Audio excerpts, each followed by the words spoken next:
हाँ हाँ ठीक है। तो बच्चों ठीक हो आप लोग? अरे वाह, ये हुई ना बात। ऊर्जा तो बहुत अच्छी है आप लोगों में। बस उस ऊर्जा को बनाए रखना, ये ज़्यादा जरूरी है।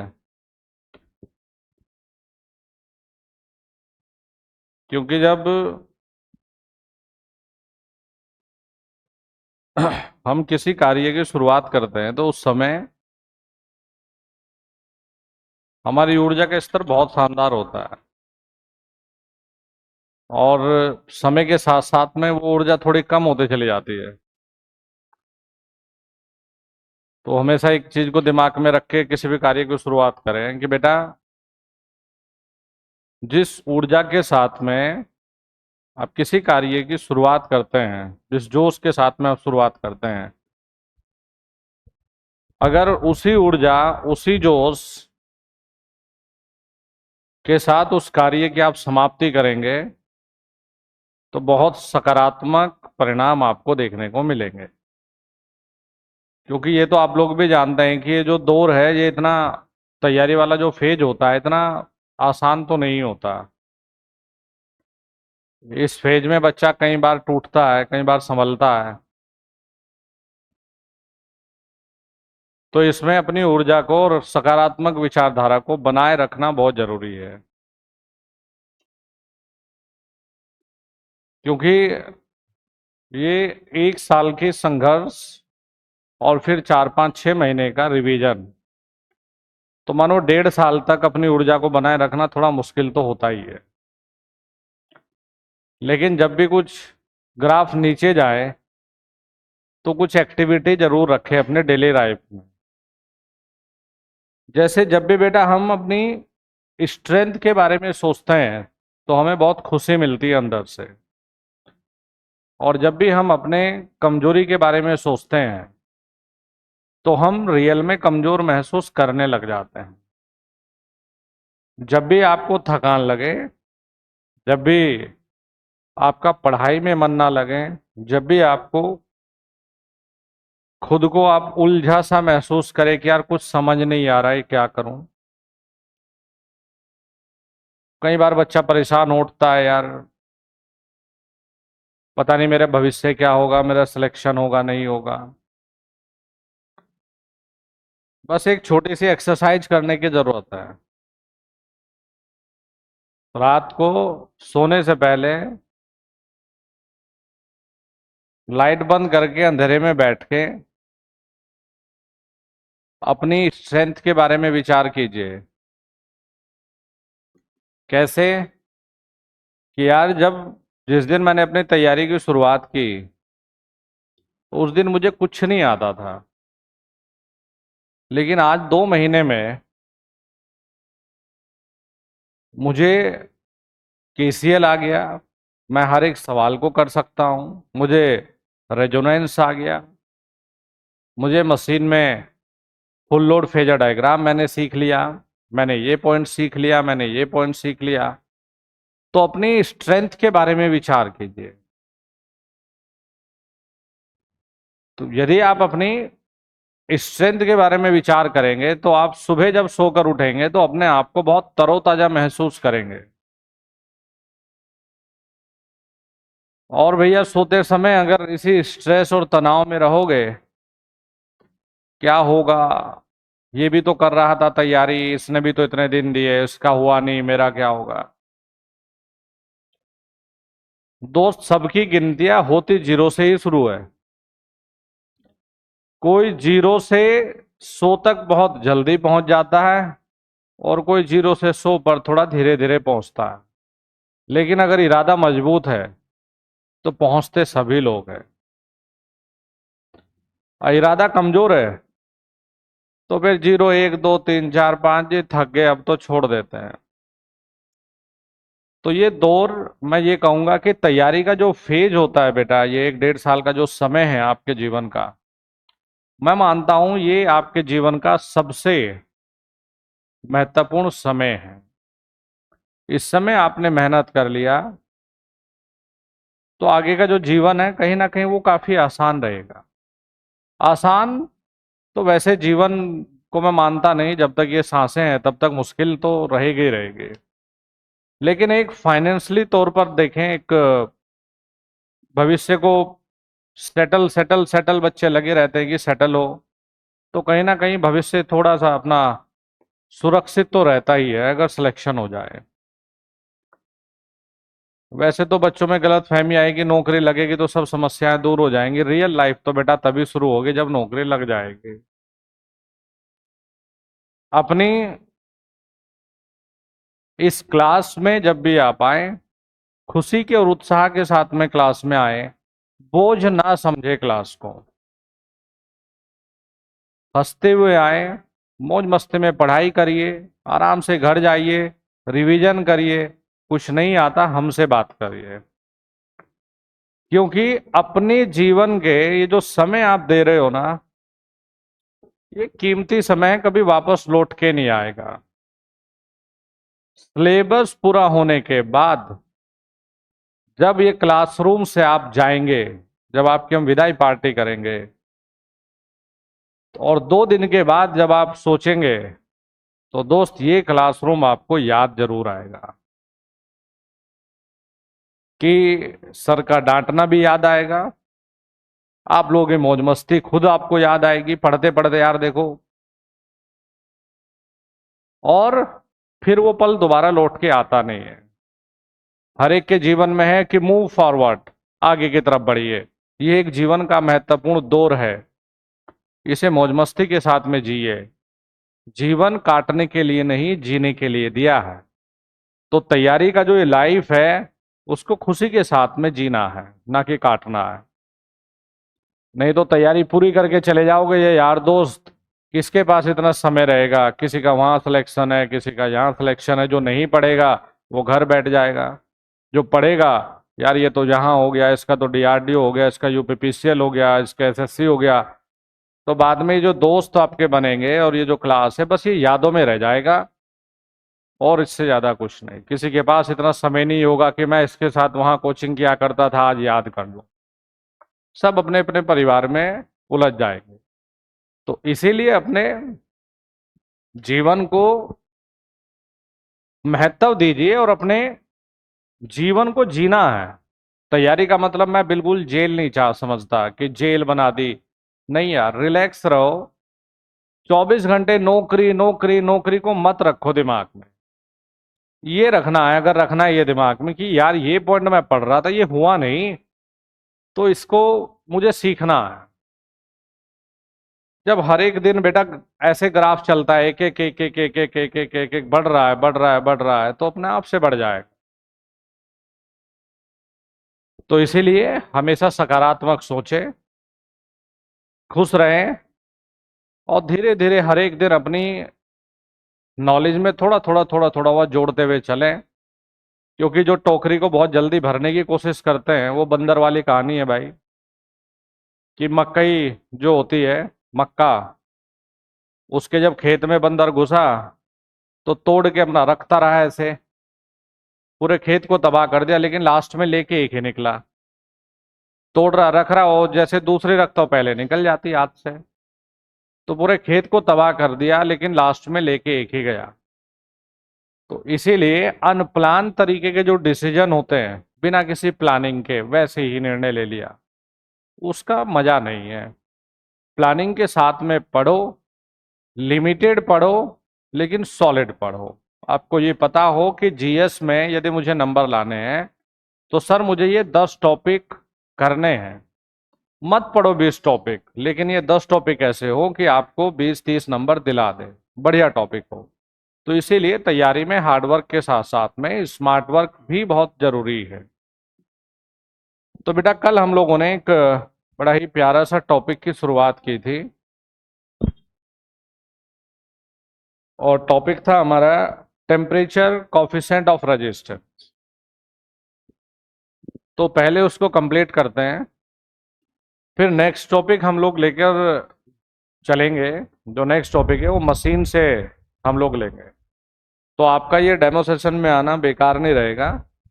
आपको ये शुरुआती जो सेशन है, इन्हें अटेंड करने से आपको इलेक्ट्रिकल इंजीनियर से थोड़ा लगाव हो जाएगा।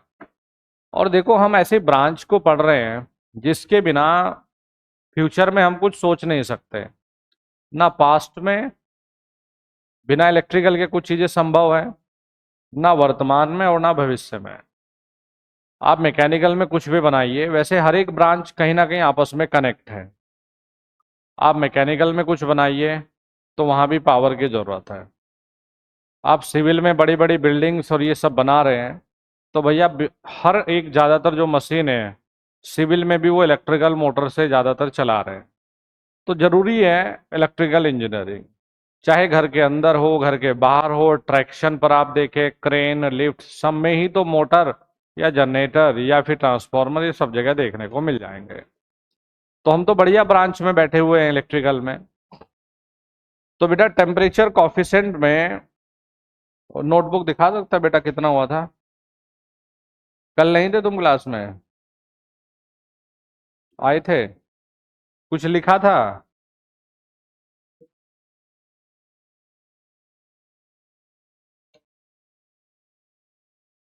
ओके जी।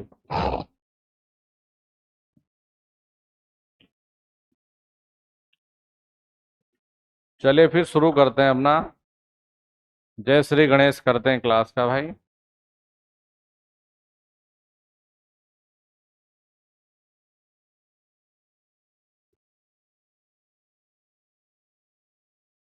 देखो बच्चों, हमने जो सीखा है,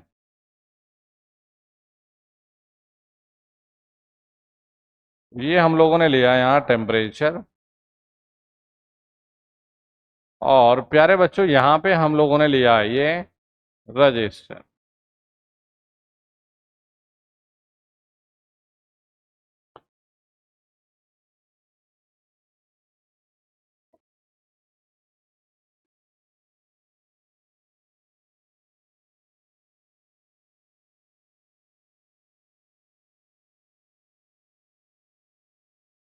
हमने लास्ट सेशन में बेटा जो डिस्कस किया था,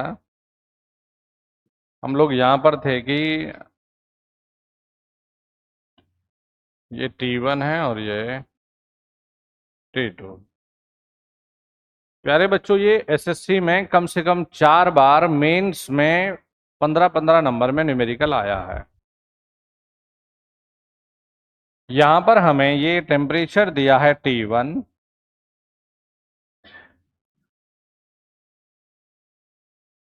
और ये दिया है T2।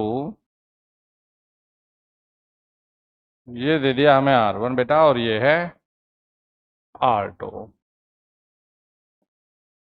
तो अभी हमने लास्ट में जो सीखा है, देखिए जी, हमने इसे ए कहा बेटा, ये बी है बच्चों और ये सी है। तो बच्चों यहां से लेकर यहां तक ये R1 है और यहां से लेकर बेटा ये R2 है। ठीक है जी, यही तो सीखा था ना हमने। ओके। और प्यारे बच्चों, यहां से ये T2 माइनस T1। वाह, बढ़िया। तो यहाँ अगर मैं ये बी से सी देख रहा हूं तो change in resistance R2 minus R1। कल के सेशन में ये पढ़ा था हमने। ओके जी। तो देखो, ये भी हमने सीखा होगा कि जो प्रवणता, ये जो स्लोप होती है, जैसे हमारे पास में दो एक्सिस होते हैं। जब आपको बेसिक मैथ पढ़ाऊंगा फंडामेंटल में तब सिखाऊंगा भी मैं कि दो एक्सिस है हमारे पास में, जब हम 2D डायमेंशन की बात करते हैं। 3D में तो फिर आप एक्स वाई जेड भी लेकर चलते हो। तो 2D डायमेंशन में एक एक्स एक्सिस है और एक हमारा वाई एक्सिस है। एक्स एक्सिस हॉरिजॉन्टल जिसे आप कहते हो, यानी कि अर्थ के पैरेलल, जिसे आप हिंदी में क्षैतिज एक्सिस कहते हो। एक अर्थ सरफेस के परपेंडिकुलर यानी कि 90 डिग्री पर, ये कहलाता है हमारा वाई एक्सिस, जिसे हम लोग वर्टिकल एक्सिस या ऊर्ध्वाधर एक्सिस के नाम से भी जानते हैं। तो आपको ये समझना है, जो स्लोप होती है बेटा, ये गणित में ये दर्शाती है कि कोई भी लाइन क्षैतिज एक्सिस पर कितना झुकाव रखती है, ये बताती है। जैसे हमें ये दिया है साहब, तो इसका कोई झुकाव नहीं है, तो इसकी कोई स्लोप नहीं है, क्योंकि ये पृथ्वी के समान था। और ये अगर मैं ऐसे कर दूं तो ये अनंत है, इनफाइनाइट, क्योंकि ये परपेंडिकुलर है। और अगर हम ऐसे कुछ रखें तो बेटा ये हमारी स्लोप रखती है कि भाई हॉरिजॉन्टल से कितना झुकाव ये रख रही है। तो स्लोप बराबर में m बराबर में tan थीटा हम लोग लिखते हैं। और बेटा ये जो थीटा एंगल है ये हमारा क्षैतिज अक्ष से बनने वाला कोण होता है। तो यहां पर हमें देखने को मिला tan थीटा हम लोग लिखते हैं लंब अपॉन आधार। तो देखिए कल भी मैंने सिखाया था बी सी बटे में ए बी, वेरी गुड। तो यहां से जो हमें प्रवणता यानी कि स्लोप मिली है, बी सी क्या है, R2 माइनस R1 अपॉन में T2 माइनस T1, यही मिल जाता है हम लोगों को स्लोप। तो ये यहां से बेटा हमें स्लोप मिला। अब ये ध्यान देना है कि जब भी हमने लिखा है T1, तो T1 पर टेम्परेचर कॉफिशिएंट हमारा है अल्फा 1, और बेटा T2 पर अल्फा 2। तो अल्फा 1 बराबर में हमने क्या सिखाया था कल के, देखिए अल्फा होता है ओरिजिनल प्रतिरोध के तुलना में या रेस्पेक्ट में तापमान परिवर्तन के साथ में रेजिस्टेंस परिवर्तन हो जाना। तो हमने ये क्लियर लिखा था बेटा कि अल्फा 1 जब भी आप निकालें आपको सिर्फ ये करना है स्लोप अपॉन में T1 पर ओरिजिनल क्या था R1, वेरी गुड। और यहां हम लोग अल्फा 2 भी दे सकते हैं। अल्फा 2 बताइए स्लोप कितना, स्लोप अपॉन में R2, क्यों, T2 पर ओरिजिनल क्या बन रहा है R2। तो देखिए अल्फा 1 हमने यहां से जब कैलकुलेट किया तो बेटा हमें मिला ये R2 माइनस R1 और ये मिल गया हमें T2 माइनस T1, यही मिल रहा है। और ये ध्यान देने की जरूरत है कि अगर हम अल्फा 2 लिखते हैं तो देखो यही मिलेगा कि R2 माइनस R1 अपॉन में R2 T2 माइनस T1, ये लिख लिया आपने। लिखे ना लिखे लेकिन फोटो फोटो खींच जरूर लेना है जब मैं पूरे पेज को करूंगा। ये ऐसा नहीं है, ये जो टॉपिक आपको पढ़ा रहा हूं 2018 में 10 सवाल थे यूपीपीसीएल में, 10 से 12, और सब इजी था। अब जरा यहां से थोड़ा सा दिमाग लगाते हैं हम। अल्फा 1 निकालने के लिए यदि मुझे बिना पेन चलाए अल्फा 1 निकालना है तो ऊपर मैंने देखा कि R2 माइनस R1 यानी डिफरेंस, और अपॉन में देखिए अल्फा 1 यानी कि रेजिस्टेंस क्या है R1 इनटू टेम्परेचर डिफरेंस कितना है T2 माइनस T1। जैसे एक बार और फिर से एक सवाल बता दूं आपको। जैसे बेटा हमने एक छोटा सा सवाल ले लिया कि ये वायर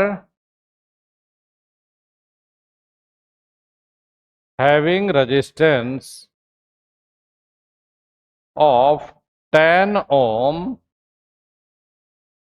एट 50 डिग्री सेंटीग्रेड। इसका मतलब है लाइन का कि एक तार का प्रतिरोध 50 पर 10 ओम है, 50 डिग्री सेल्सियस टेम्परेचर पर 10 ओम है, इस लाइन का ये मतलब हुआ भाई। एंड 12 ओम एट 80, और जब हमने टेम्परेचर को 80 किया तो बेटा तब ये 12 आ गया। ठीक है जी। तो find temperature coefficient, find temperature coefficient at 50 temperature, ये था। ठीक है, ये सवाल है। हमने कहा सर इस सवाल को करने के लिए वैसे तो हमारे पास फॉर्मूला है, लेकिन एग्जाम में इतना समय नहीं है। कन्वेंशनल में करेंगे तो ये फॉर्मूला बकायदा आप लिखोगे, फिर मान लगाओगे, कैलकुलेशन करोगे। लेकिन पहली सीढ़ी तो ऑब्जेक्टिव है, वो भी तो आनी चाहिए, पहले क्वालिफाई करना पड़ेगा। और ज्यादातर आपके जो एग्जाम है, एक दो को छोड़ के सारे ऑब्जेक्टिव है। चाहे आप यूपीपीसीएल लो, चाहे आपका एसएससी प्री ले लीजिए, चाहे डीएफसीसीआई लो, चाहे यूपीएमआरसी हो, चाहे रेलवेज हो, सारे के सारे हमारे ऑब्जेक्टिव पेपर है। तो हमने कहा सर टारगेट ये है, चैलेंज ये है कि हम लोग बिना पेन के हल करते हैं। राइट जी। तो हमने कहा जी अल्फा 50 लिखना है, और बेटा फॉर्मूला ये है, ऊपर दोनों प्रतिरोध का डिफरेंस करिएगा, दोनों प्रतिरोध का डिफरेंस। 12 और 10 का अंतर कितना बोलो? 2। ठीक है, 2 बटे करते हैं हम अपॉन, ये बताइए हमें 50 पर लिखना है, तो 50 पर प्रतिरोध कितना है? 10। तो 2/10 का मतलब हो गया 1/5। अब 5 को गुणा करना है, देखो T2 माइनस T1, यानी कि तापमान अंतर से। अब ये बोलो साहब तापमान अंतर कितना? 80 माइनस 50 बोले तो 30। ठीक है, 1/150। ए जालिम, नींद आ रही है उस लड़के को। हाँ, तो ऐसे ऐसे क्यों कर रहा भाई? नींद तो आ ही रही है। ऐसा नहीं है। ऊर्जा इस, ये भारतवर्ष तो जवान लोगों का देश है, कम से कम ऐसे करके इस जवानी की तो बेइज्जती मत करो। हैं, युवाओं का देश है। 60 साल का सलमान खान बुढ़ा नहीं हुआ भाई, 50-55 साल के राहुल गांधी जी बुढ़े नहीं हुए। युवा ही तो है, और तुम्हारे 20-25 साल में ये उम्र है। हालत देखो। तो फिर से देखिए, जब भी इस तरह का सवाल आएगा, 12 माइनस 10 2, अरे फॉर्मूला यही है, लेकिन 12 माइनस 10 मैं कह रहा हूं कि थोड़ा सा इसका इस्तेमाल करना है। अपॉन में क्या करना है? 50 पर रेजिस्टेंस क्या है? 10, गुणा टेम्परेचर डिफरेंस क्या है? तो 1/में ये आ जाएगा ना, 1/5 गुणा 3। तो बेटा ये हमें मिल जाएगा जी यहां से आंसर अल्फा 50। कर सकते हो? अच्छा, मतलब ये इतना बेहतरीन चीज है जिसने, अब कुछ नहीं करना, डेली बेसिक इलेक्ट्रिकल को हमें पता है कि बेसिक इलेक्ट्रिकल के बिना हम इंजीनियरिंग में कुछ नहीं कर सकते। बेसिक इलेक्ट्रिकल को डेली मात्र आपको 10 मिनट देनी पड़ेगी। जब खत्म भी हो जाएगा, 10 मिनट प्रतिदिन देना, नहीं तो इसे भूल जाओगे। सबसे बड़ा ड्रॉबैक यही है कि बच्चे को यही नहीं पता कि उसको पढ़ना कैसे है। बच्चे कितने आगे पूछते हैं कि सर मैंने ना मशीन पढ़ी थी, मैं भूल गया, गलत तरीके से पढ़ लिया। जो सब्जेक्ट खत्म हो जाए उसको 10 मिनट 20 मिनट डेली के लिए दीजिए, नहीं तो भूल जाओगे। बेसिक हो गया सर, 20 मिनट इसका फिक्स है, चाय पीते पीते कभी शाम दोपहर को रिवाइज जरूर करूंगा। सर पावर सिस्टम खत्म हो गया तो 20 मिनट इसके सूत्र को ही देखूंगा, लेकिन देखूंगा डेली, नहीं तो भूल जाओगे। इसके बाद जब भी आप इस तरह से अपना रिवीजन करोगे, तो जब आप पेपर में जाओगे आपको ऐसा महसूस होगा ये तो सारी चीजें मुझे आती है। आप 50 बार कम से कम अपनी नजरों के सामने से निकाल चुके होंगे। 15 दिन आप छोड़ दो बेसिक को बेटा, ये आपको छोड़ देगा। 15 दिन मशीन को मत उठाइए, एकदम नया दिखेगा, कुछ समझ नहीं आएगा। 20-25 दिन आप पावर को छोड़ दो, गायब हो जाएगा। अब देखो जी हमने क्या लिया है, ये कि α1 बराबर में R2 minus R1, R1 T2 minus T1। इसे हम यहां भी लेके गए थे कल यार, चलो अभी बता दूं आपको। α1 R1 T2 minus alpha one R1 और T1, अगर मैं यहां लेकर जाता हूं तो बराबर में हो जाता है ये R2 माइनस के R1। तो R2 बराबर, बेटा कोई इधर माइनस है तो प्लस ले आए, R1 प्लस में alpha one R1 T2 minus alpha one R1 और T1। R2 बराबर में R1 कॉमन हो गया ये, 1 प्लस में alpha one T2 minus alpha one T1। इसी को आप ऐसा भी लिखते हैं, R2 बराबर में R1 1 plus alpha one T2 minus T1। जी जी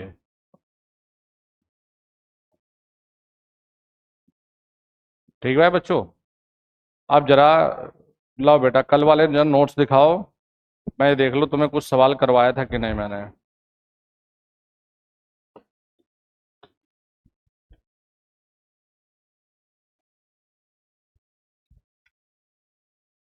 ले लीजिए। चलिए देखिए, ये जो हमने फॉर्मूला लिखा है, ये फॉर्मूला बेटा हमने लिखा है कंडक्टर यानी कि चालक पदार्थ के लिए। चालक पदार्थ बेटा वो पदार्थ कहलाते हैं जिनमें धारा आसानी से बह जाती है, और चालक पदार्थ में जो तापमान गुणांक है वो धनात्मक होता है। धनात्मक तापमान गुणांक का मतलब है कि अगर तापमान बढ़ेगा तो प्रतिरोध भी बढ़ेगा। अच्छा जी। एक होता है हमारे पास कुचालक पदार्थ, जिसे बेटा हम इंसुलेटर कहते हैं। तो इसका मतलब हुआ कि जैसे टेम्परेचर बढ़ेगा प्रतिरोध गिरेगा। एक होता है सेमीकंडक्टर अर्धचालक, उसका भी बेटा निगेटिव टेम्परेचर कॉफिशिएंट ही होता है, तापमान बढ़ेगा तो प्रतिरोध गिरेगा।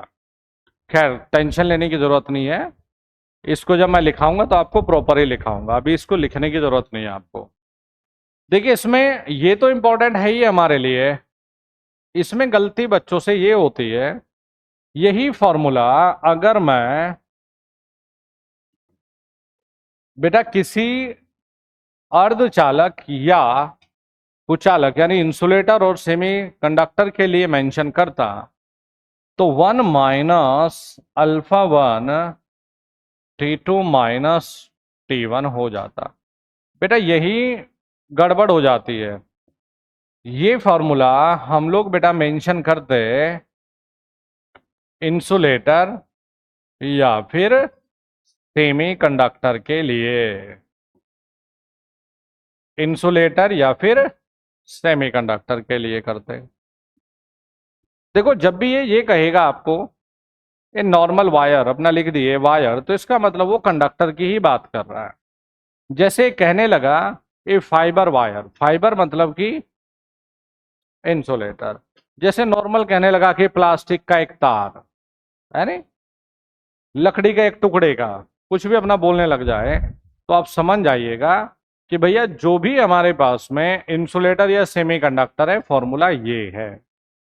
कल भी मैंने आपको ये बताया था कि जिसमें आप उत्तर 12 14 ये आंसर कर रहे थे, मुझे याद है मैंने वही देखा कि बेटा सवाल था कि एक फाइबर के तार का प्रतिरोध कुछ एक टेम्परेचर पर इतना है तो इतने पर क्या, जिसमें हमें माइनस लगा के सॉल्व करना था। तो चीजें वही है। अब जैसे किताब लिखते समय राइटर को फर्क नहीं पड़ता कि उससे बच्चे को समझ आएगा नहीं आएगा, रियली में ये चीज होती है टीचर के बताने की, किताब वाले की नहीं। किताब वाले ने तो फॉर्मूला ये लिखा, उसका काम हल हो गया, छोड़ दिया जी। चलिए जी, तो R2 बराबर में हमने ये रिलेशन अपना देखा, ये हम लोगों को मिला। अभी थोड़ा सा आगे चलते हैं। बेटा एक बड़ा ही अच्छा फॉर्मूला और है, अल्फा टू बराबर में अल्फा वन 1 प्लस में alpha one T2 minus T1। अब देखो ऐसा नहीं है कि सर आपने ये वैसे ही लिख दिया, ऑलरेडी आपको ये बता दूं कि जब हमने ये फॉर्मूला देखा था कि अल्फा टी बराबर में जीरो वाला alpha not 1 plus alpha naught और टी, इसी के आधार पे हमें ये भी फॉर्मूला मिला।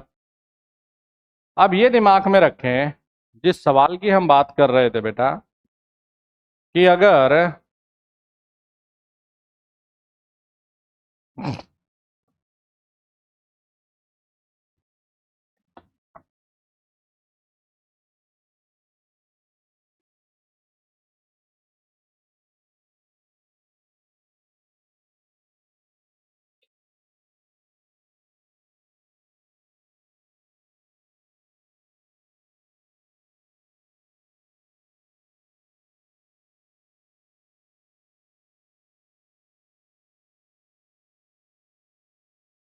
चलिए जी, हमें देखिए क्या क्या दिया है बेटा। यहाँ है R1, किस पर है जी, T1 पर।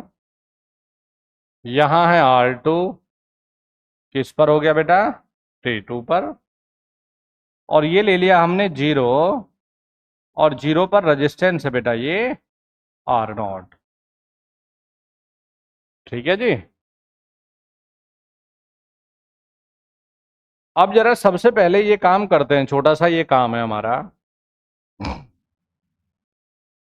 कि अगर मैं सिर्फ ये केस को देखता हूं, अगर मुझे बेटा 0 पर प्रतिरोध दिया जाए, तो क्या मैं अलग तापमान पर प्रतिरोध लिख सकता हूं? कौन सा सूत्र है, आर टी बराबर R0 1 plus alpha not T. बेटा यही तो सूत्र है। आपने कहा सर देखो, यदि हमें 0 पर ये मिल गया, तो हम आसानी से इसे किसी टेम्परेचर T1 पर निकाल सकते हैं। भाई हमारे लिए इसलिए मुश्किल नहीं है। आपको अगर मैं सवाल ये दूं कि 0 पर 10 ओम है, आप इसे 50 पर, 40 पर, 60 पर, 70 पर, कितने पर भी कैलकुलेट कर सकते हो। तो ये बताइए, क्या हम यहां से लिख सकते हैं कि R1 बराबर में R0 1 प्लस अल्फा नॉट और T1। हमने इसे समीकरण 1 माना। ठीक है भाई, किसके रेस्पेक्ट में भी, इसमें यहां पर टेम्परेचर कॉफिशिएंट क्या है जी, अल्फा नॉट।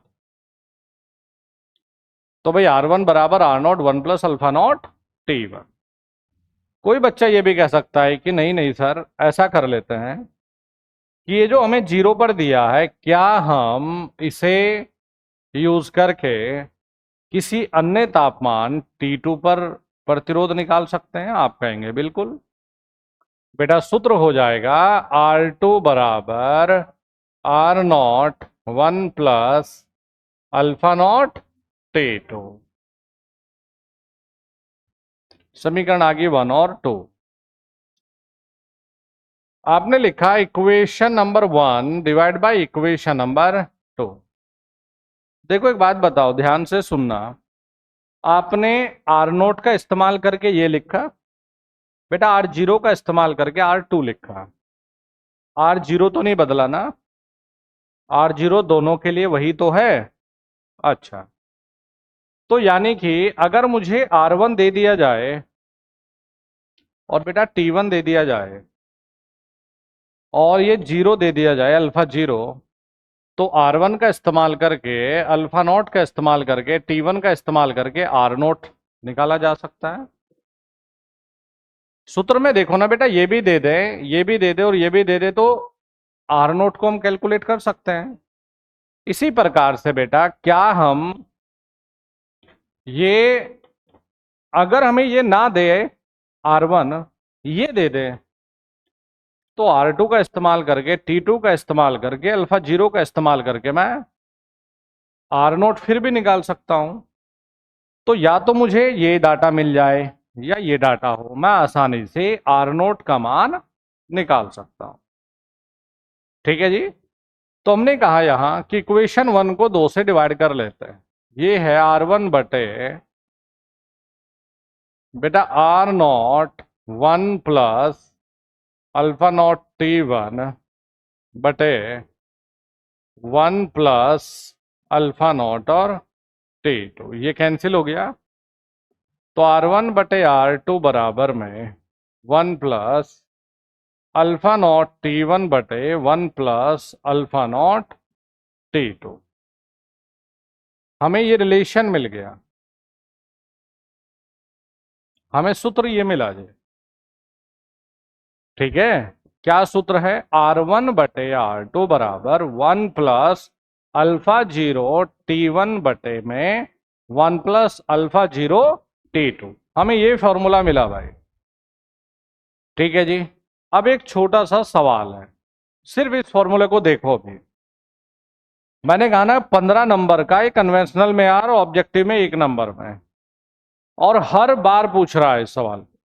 तो अभी हमने देखो क्या जाना है, ज्यादा तेज नहीं चले हम, जितना पढ़ा है उसे दोबारा देखो।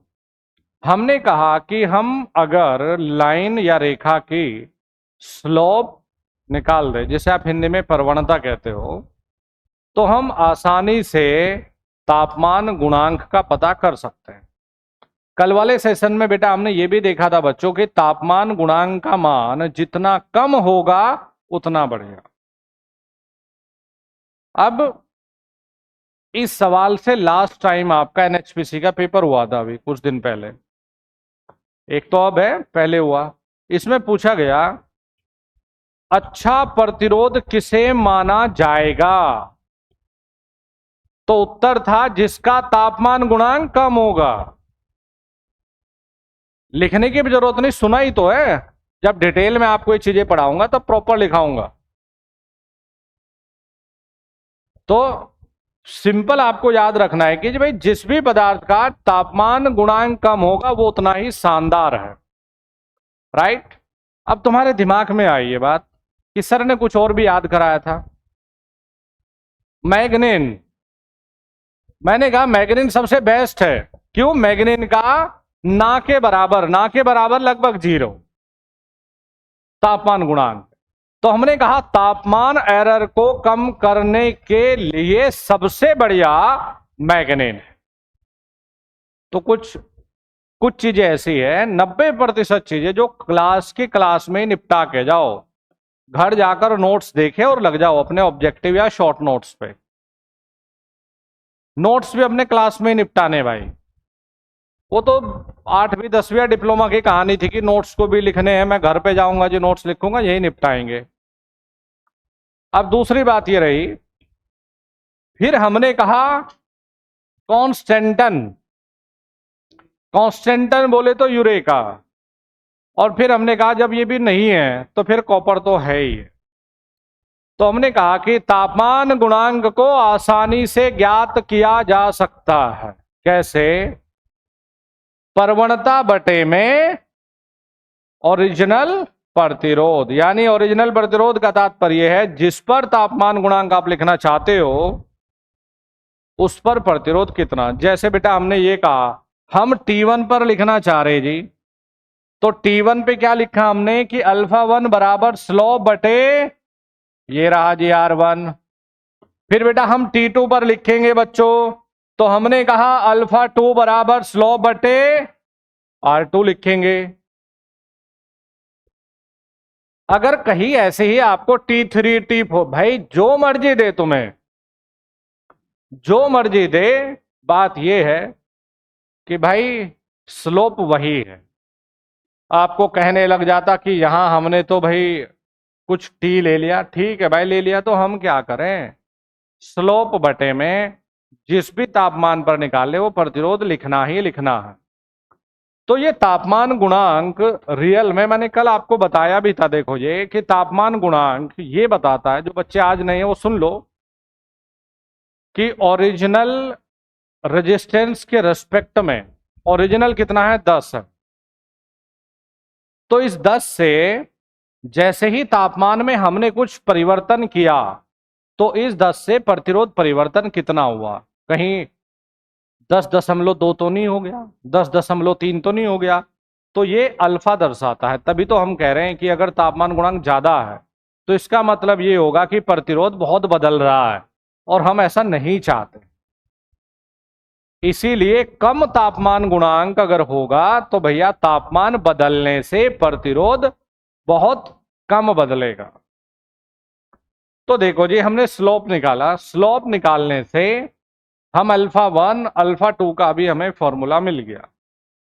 फिर हमने एक और सवाल ये देखा कि देखो जी, अगर हमें कुछ ऐसा सवाल मिल जाए कि एक तार का प्रतिरोध 10 ओम 50 पर दिया है और 12 ओम 80 पर दे दिया, तो भाई 50 पर तापमान गुणांक ज्ञात कीजिए। तो बाकी तो सूत्र ये है ही अपना कि भाई कर लो, लेकिन बढ़िया ये है कि आप उंगलियों पे प्रैक्टिस करो इस तरह के सवाल की। हमने कहा ऊपर तापमान, ऊपर सॉरी हमारा रेजिस्टेंस परिवर्तन है सर, एक 12 है एक 10 है, अंतर आ गया 2, बटे करेंगे 50 पर कितना है जी सर 10 है, तो 2/10 का मतलब 1/5 है सर। अब 5 में कितने से गुणा करेंगे, 50 माइनस 80 माइनस 50 यानी 30, सर 1/150 है। इसे यहां कैलकुलेशन की प्रैक्टिस बनानी है, और अगर नहीं आ रहा है भाई तो फिर ये तो कहीं गया ही नहीं भाई, मान लगाओ और हल करना पड़ेगा। डिप्लोमा वाले बच्चों से एटलीस्ट मैं इतनी उम्मीद कर सकता हूं कि उसे जोड़ना, घटाना, गुणा और भाग, ये 4 चीज अच्छे से आती होंगी।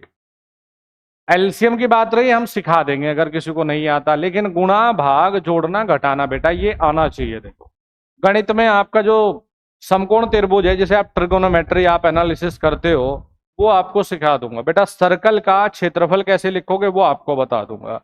एक आपने पढ़ा होगा पैरेललोग्राम मेथड होता है जी, वो आपको सिखा देंगे बेटा। ये गणित की बेसिक चीजें सिखा देंगे, लेकिन जोड़ना, घटाना, गुणा और भाग तो आनी चाहिए।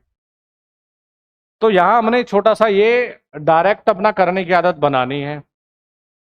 हमें एक फॉर्मूला मिला R2 बराबर R1 1 plus alpha 1 T2 minus T1 बेटा कंडक्टर के लिए। और अगर बेटा ये इंसुलेटर या सेमी कंडक्टर हम लिखेंगे तो यहां प्लस की जगह क्या है, माइनस है। फिर हमने एक फॉर्मूला तलाशा है, देखो जी ये, कि R1/R2 बराबर 1 प्लस अल्फा नॉट T1 बटे 1 प्लस अल्फा नॉट T2। अगर इस फॉर्मूला में यहां देखो मैं T1 दे दूं, R1 दे दूं, T2 दे दूं, R2 दे दूं, बेटा R1 मिल जाए, T1 मिल जाए, R2 मिल जाए, T2 मिल जाए, तो क्या अल्फा 0 निकाल लोगे, पक्का सॉल्व कर लोगे? कैसे भाई, देखो इसकी गुणा इसमें ले जाके, इसकी गुणा इसमें ले जाके जो भी गणित का सॉल्यूशन होगा वो आपको कर लेना है। अच्छा जी, जरा आगे देखें, इस पर थोड़ा सा फोकस करें। देखो 99% 9 क्वेश्चन में 99.9% सवालों में तापमान गुणांक आपको बटे में दिया जाएगा। बटे का मतलब है 1/200, 1/400, 1/500, 1/250, 1/70, 1/80, इस तरह का दिया जाएगा। अब हमेशा याद रखना, अगर टेम्परेचर बेटा कम से ज्यादा है,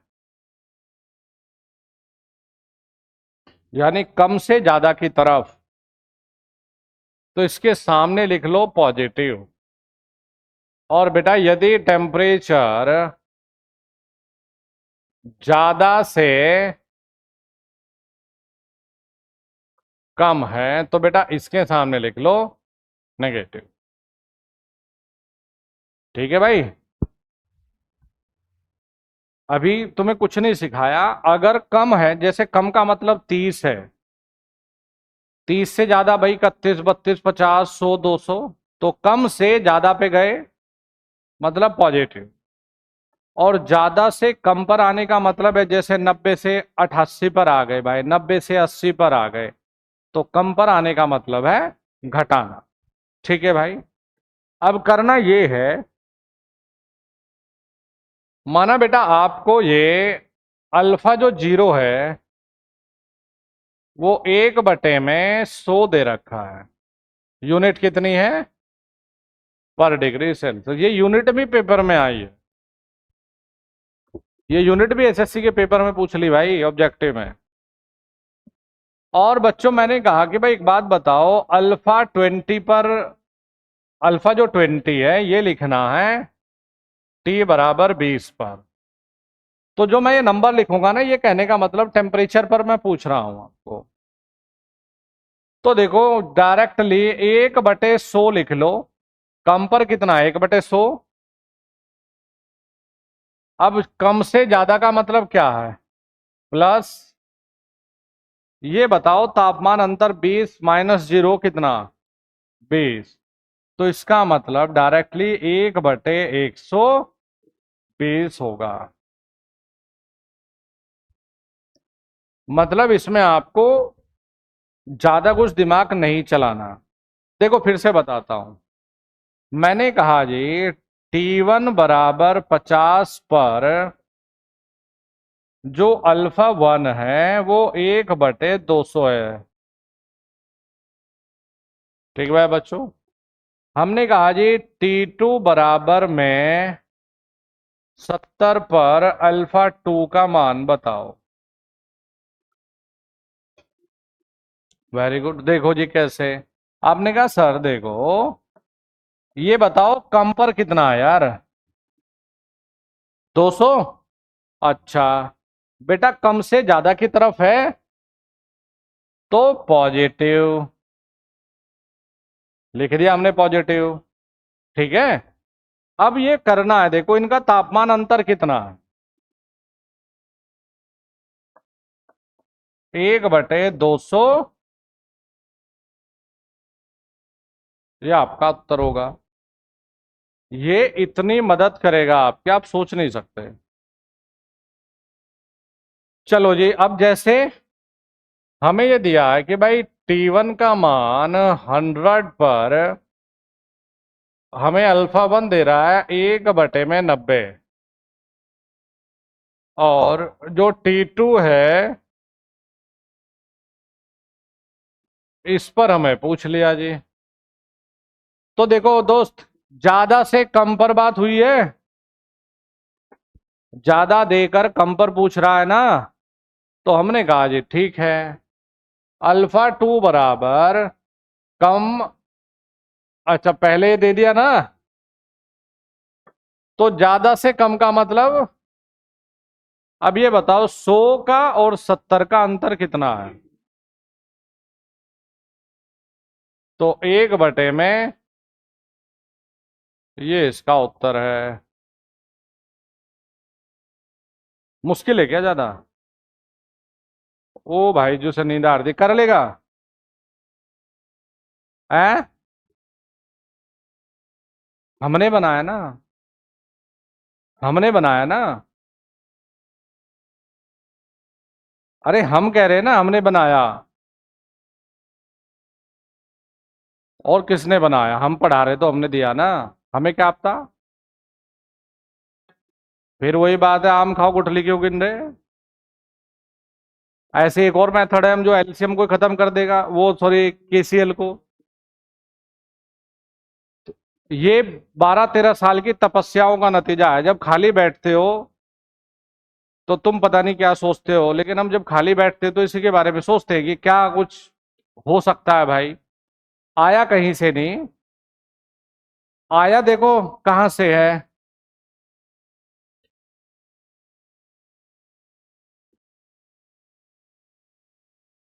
यहां से आया, रियल में यहां से आया। कैसे? अब देखो, आपको 0 पर कितना दे रखा है?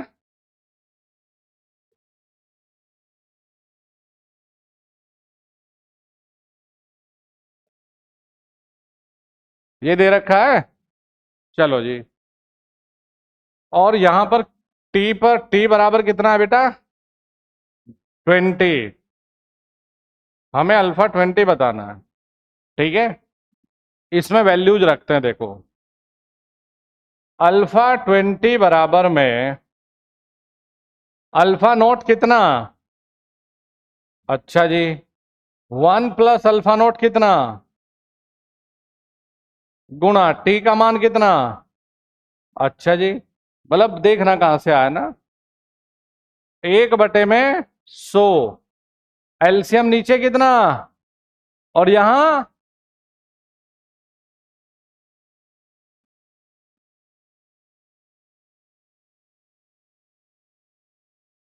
यहां से आया है।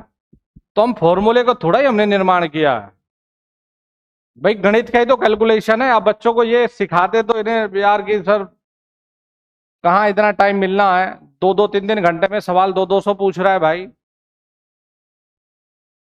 अब हमने क्या सिखाया, देखो हमें पता है कि ऊपर जो नंबर है नीचे जो नंबर है एलसीएम लेके तो कैंसिल होना ही है भाई। यहां 100 है, 100 नीचे कैंसिल हमेशा होगा। तो देखो डायरेक्ट क्या जुड़ा है, 100 में क्या जुड़ा है, 20। हमने ये डायरेक्ट ही तो जुड़ा, 100 + 20। फॉर्मूला तो वही है, फॉर्मूला थोड़ा ना बदला है। आप देखो अल्फा 2 बराबर में अल्फा 1, 1 + अल्फा 1 T2 माइनस, बेटा वैल्यूज इसमें लगा के देख लो। हमने अगर इसका निर्माण किया होता तो हम इसके सामने लिख देते, हम पेटेंट लेते, कॉपीराइट लेते। हमने इसका निर्माण नहीं किया, हमने फॉर्मूले का सिंप्लीफिकेशन करके मैथमेटिकल कैलकुलेशन में छेड़खानी की है बस। फॉर्मूला वही है पुराना, आप इसमें मान लगा के देखिएगा। एलसीएम लेंगे ऊपर वाले से नीचा कट जाएगा, और क्या जुड़ेगा, सिर्फ जो भी टेम्परेचर डिफरेंस है वो डायरेक्टली ऐड हो जाएगा। चलिए जी, अब डायरेक्ट एक सवाल जरा बताएंगे। अगर बेटा यहां पर T1 पर, चलो ये 30 दिया है, 1/200 ये हो, और T2 पर ये हमें दे दिया जी चलो 50। मुझे इसमें अल्फा 2,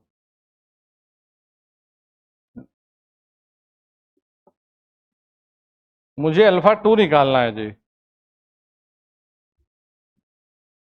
अब बेटा तू ये बता कितना आएगा है, 220।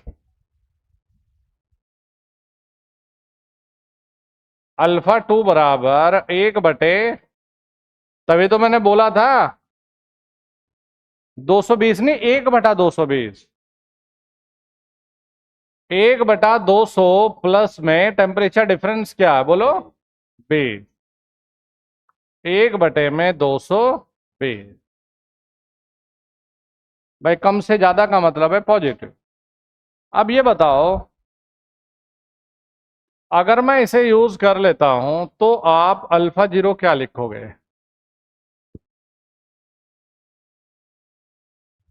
अरे यार अगर अल्फा 1 पे ये है, T1 पे, तो अल्फा 0 क्या लिखोगे? बिल्कुल 1/200 -23, 1/100। अरे भाई ये तो 30 पर है, मैं 0 पर पूछ रहा हूं, तो 1/170। और ऐसा कुछ जरूरी नहीं कि आप इसे इस्तेमाल नहीं कर सकते। देखो अगर मैं 1/220 यहां लिख रहा हूं तो माइनस करना है, माइनस कितना करूंगा, 50 करेंगे बेटा। ये कितना आ जाएगा बच्चों,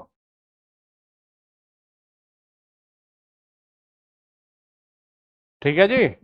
यानी कि हमें ये जरूर क्लियर हुआ है कि अगर मैं किसी एक टेम्परेचर पर टेम्परेचर कॉफिशिएंट निकाल लेता हूं तो मैं बिना किसी कैलकुलेशन के 0 पे आसानी से ढाल सकता हूं। इसीलिए एक छोटा सा सवाल है, गलत करोगे करो कोई दिक्कत नहीं, लेकिन ट्राई सब करेंगे। सवाल ये है, एक तार का प्रतिरोध, a wire having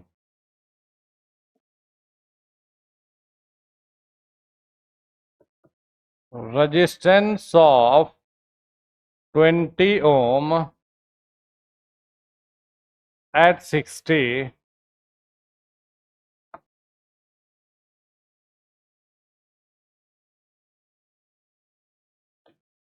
and 22 ohm at 80. Find बच्चों नंबर 1 पर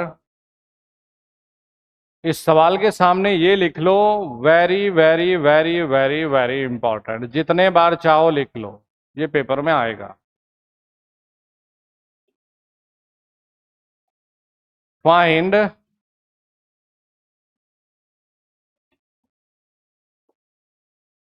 टेम्परेचर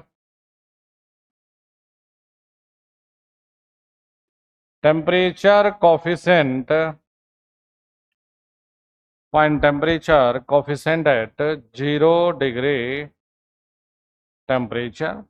और बच्चों दूसरा,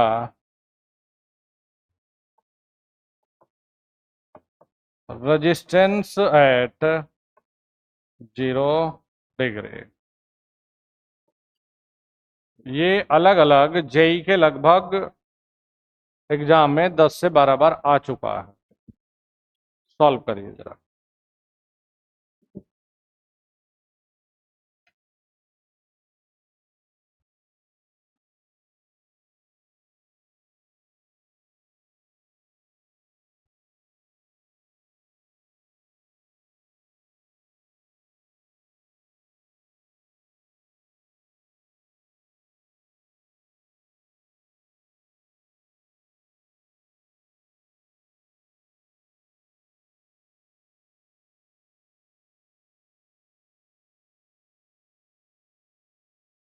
अल्फा नॉट 1/1/200 और 0 पर रेजिस्टेंस भी निकाल दो बेटा, 15.3 हो।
अरे सूत्र लिखा है R1/R2, R014।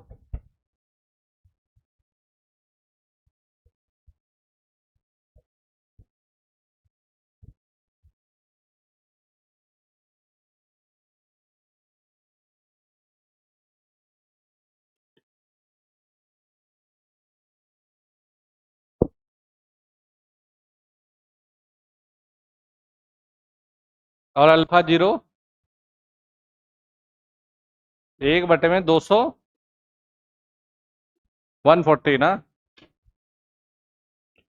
चलो हम देखते हैं कितना आएगा जी। ऊपर आ गया 2/20, 1/10 और ये हो गया 1/10 गुना 20, 200, 1/140। ठीक है,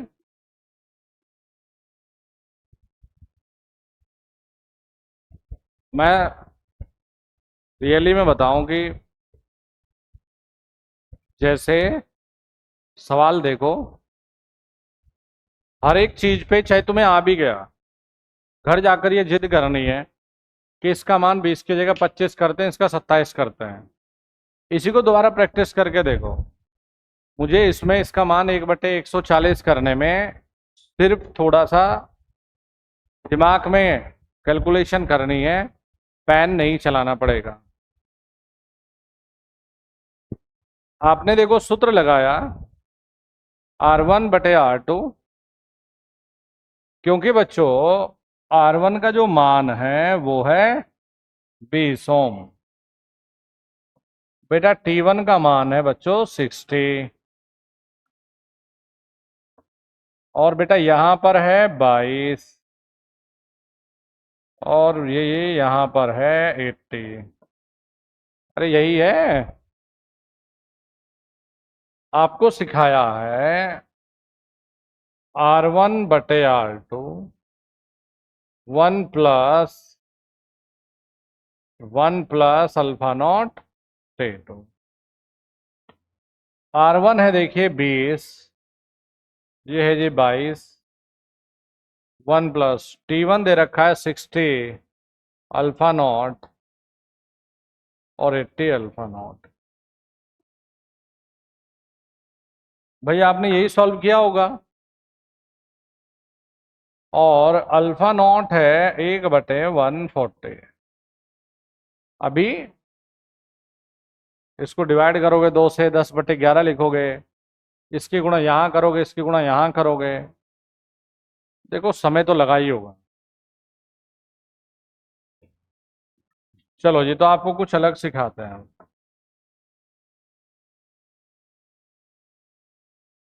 बेटा इस फॉर्मूले को लगा के सब लोग कर लेंगे, कितने लोगों ने नहीं किया है?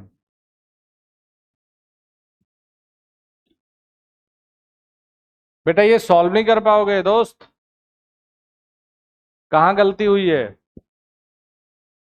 अरे R1 दे दिया, T1 दे दिया, R2 दे दिया, T2 दे दिया, मान लगाना है।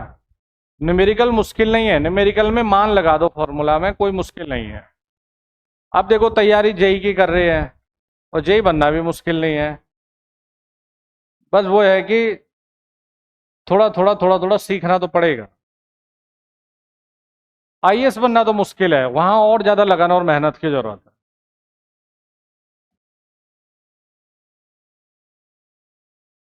अच्छा, जिन्होंने नहीं किया वो जरा ये देखना, क्या बेटा अगर मैं ये कहूं आपको कि किसी एक तापमान पर, वही बच्चे जो पीछे थे, किसी एक तापमान पर अल्फा दे दूं, तो किसी अन्य तापमान पर अल्फा निकाल सकते हो? अरे अगर मैं कहूं कि 50 पर इतना है, तो 60 पर निकाल सकते हो? अब उससे वो छोटा बच्चा है जो, हाँ बेटा कम से ज्यादा की तरफ जाने का मतलब है प्लस, और कम की तरफ आने का मतलब है माइनस। ये लगा सकते हो। चलो जी, अब बात करते हैं सिर्फ इतने डाटा से। आपने कहा सर देखो एक शब्द नहीं लिखना, ये बताओ आप मुझे यहां 60 पर अल्फा निकाल के दे सकते हो क्या? क्या सिखाया है? ऊपर प्रतिरोध का अंतर,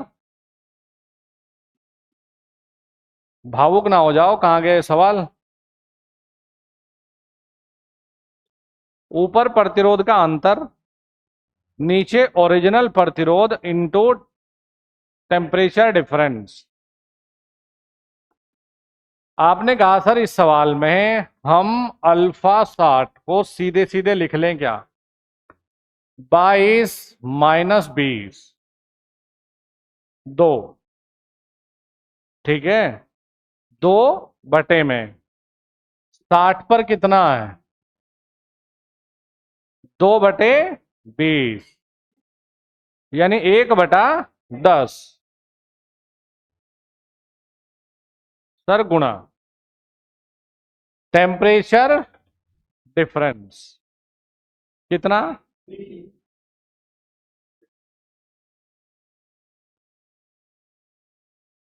और हाँ 200। आपने कहा सर मैं 60 पर जब ये निकाला है तो ये 1/200 है। अरे भैया तो फटाक से तुम जीरो पे नहीं लिख सकते, 1/200 माइनस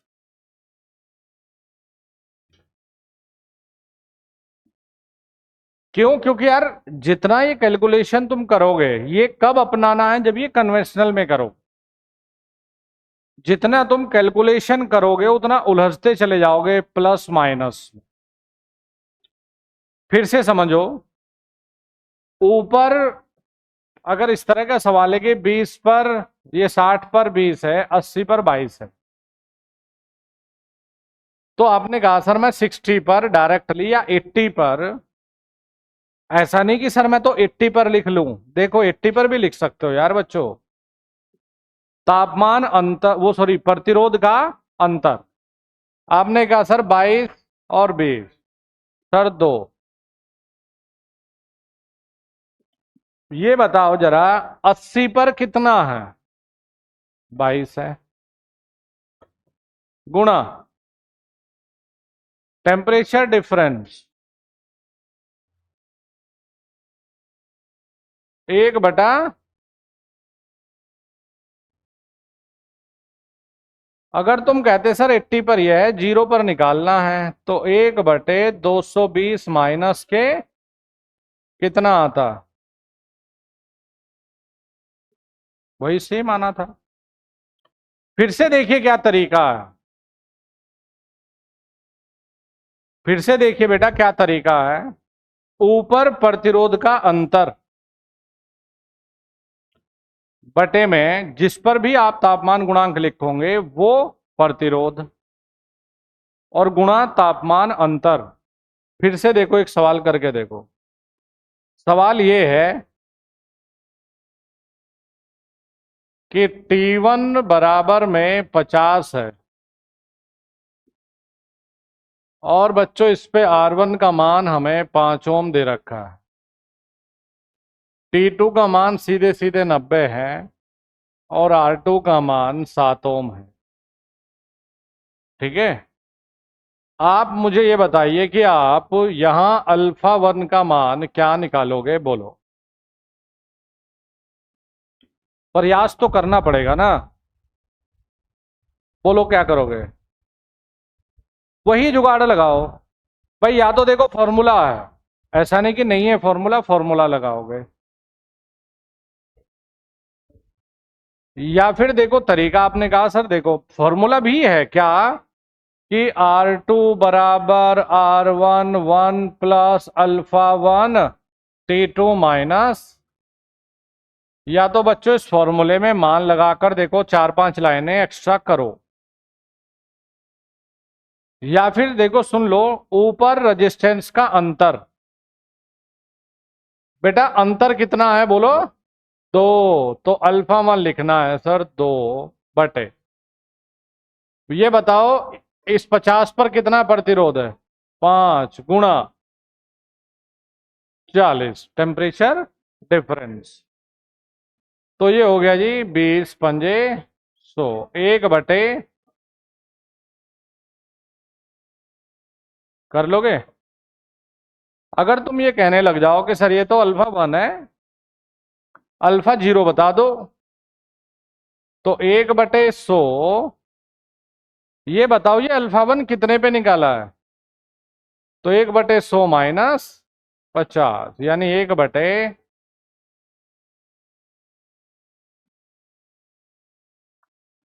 फिर से देखो नेक्स्ट प्रॉब्लम को।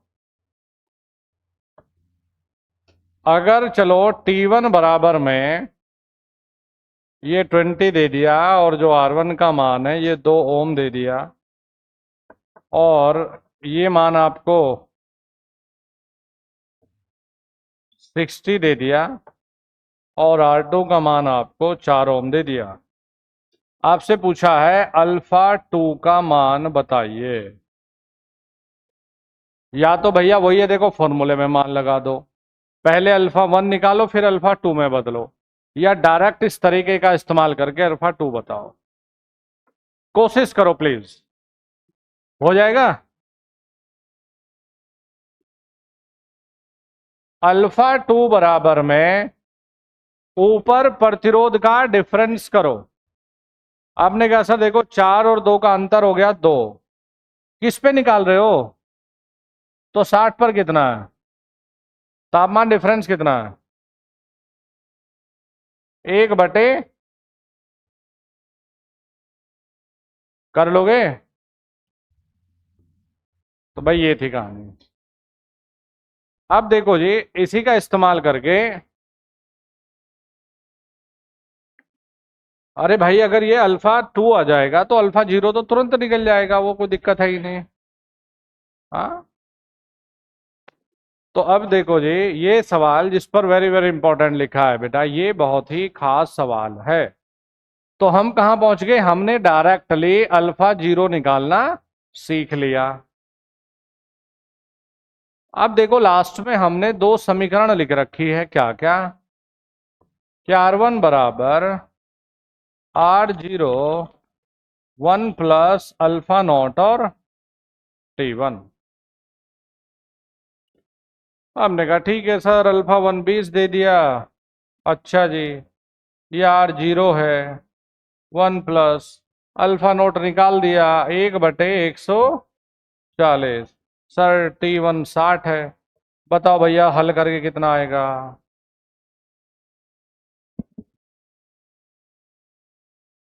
हल भी मेरे से कराओगे? 14 6 20, 20 बराबर में R0 20/14। बेटा एलसीएम ले लेंगे ना। तो 14 एकम 14 प्लस 6, 14 6 20/14, 20 से 20 काट दिया, R0 का मान 14 ओम। कोई बच्चा ये कहे कि ना ना सर, इसमें नहीं लगाते मान, हम तो R2 बराबर में R0 1 plus alpha note T2 में लगाएंगे, तो लगा लो, फिर भी आंसर वही आएगा। अब जो आपको ये सवाल करवाया है, अब आपकी परीक्षा की घड़ी है। एक एक बच्चा, ये तो तरीका है ही भाई, आना ही चाहिए, लेकिन अब प्रयास करना है अल्फा नोट और आर नोट को इस तरीके से निकालने का, और सब लोगों को अलग अलग से हल करने की कोशिश करना है।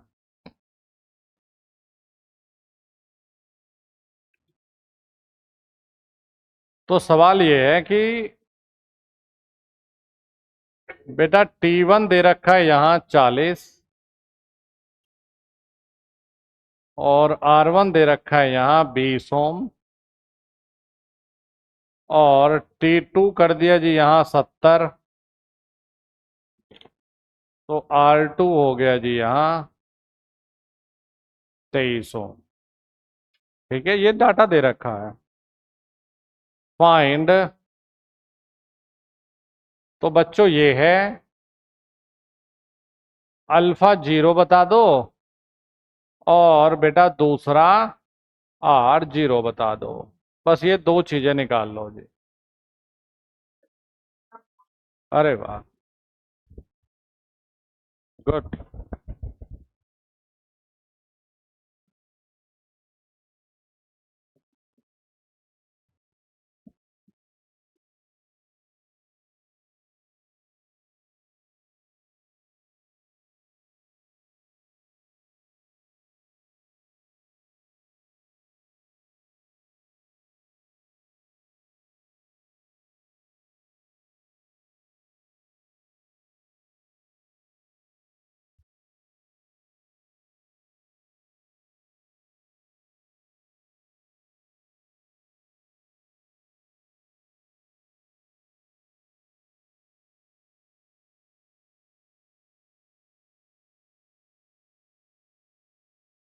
सिक्सटीन।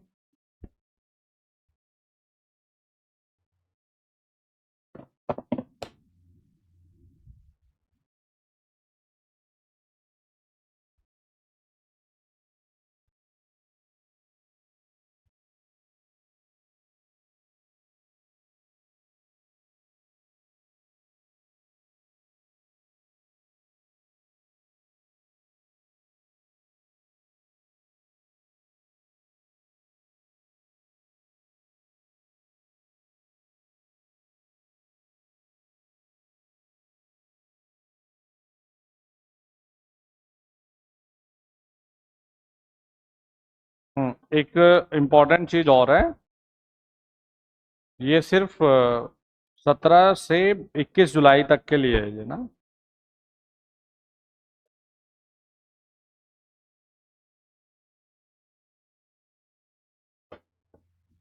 बाकी फिर जो आपका रेगुलर टाइम है, ये आपका जो बैच का बेटा रेगुलर टाइम है, ये है जेई सलोरे 9:30 बजे, मतलब 9 बजे आपका बैच का रेगुलर समय रहेगा। 9 बजे, 9 बजे। नहीं, अपनी क्लास का मैं बता रहा हूँ, मेरी क्लास जो रहेगी ना, वो 9 बजे से लेकर 11:30 मेरी क्लास है रेगुलर। जो आपके बैच का, मेरी क्लास का टाइमिंग फिक्स किया गया है। बाकी फिर और भी क्लास है ना, जैसे नॉन टेक के कुछ चलेगा, तो मेरे हिसाब से 8 बजे के आसपास ही बुलाएंगे आपको, ताकि 12-1 बजे फ्री कर दें आपको, और शाम को आपको थोड़ा सा सेल्फ स्टडी का समय मिल जाए। बाकी ये 17 जुलाई से 21 जुलाई तक का है। ये आपकी जो क्लास का समय है, ये 3 PM से 5 PM तक है। सिर्फ ये 17 जुलाई से 21 जुलाई तक का है। बाकी फिर आपके जो क्लास का, मेरा जो समय है वो 9 से 11:30, वो फिक्स रहेगा।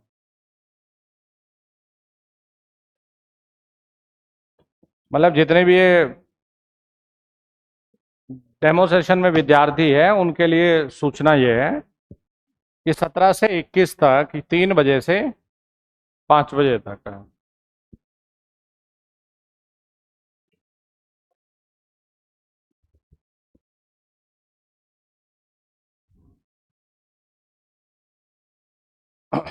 हो गया अल्फा नॉट, निकालो जी।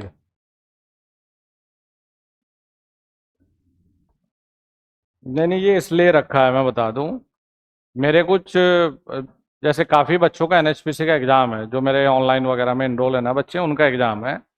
तो मेरी उनकी कुछ सेशन है, तो मॉर्निंग में ज़्यादातर मेरे वही सेशन है, लगभग 2 बजे तक। 1 घंटा मेरा ब्रेक रहेगा लंच वंच का, 3 बजे से आपकी क्लासेज है। ये सिर्फ 21 तक है, 22 को और 23 को उनका पेपर हो जाएगा। फिर आपका जो समय है मेरी क्लास का, वो 9 बजे रहेगा।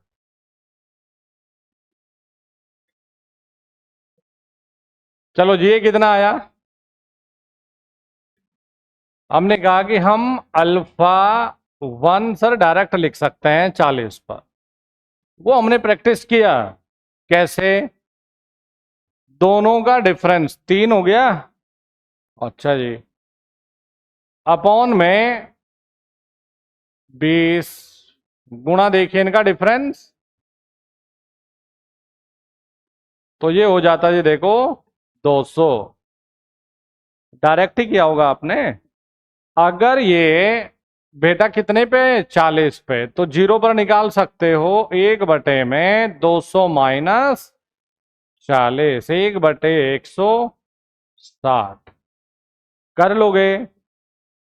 अ, अभी भी कोई बच्चा ऐसा है जो नहीं कर सकता ये वाला, ये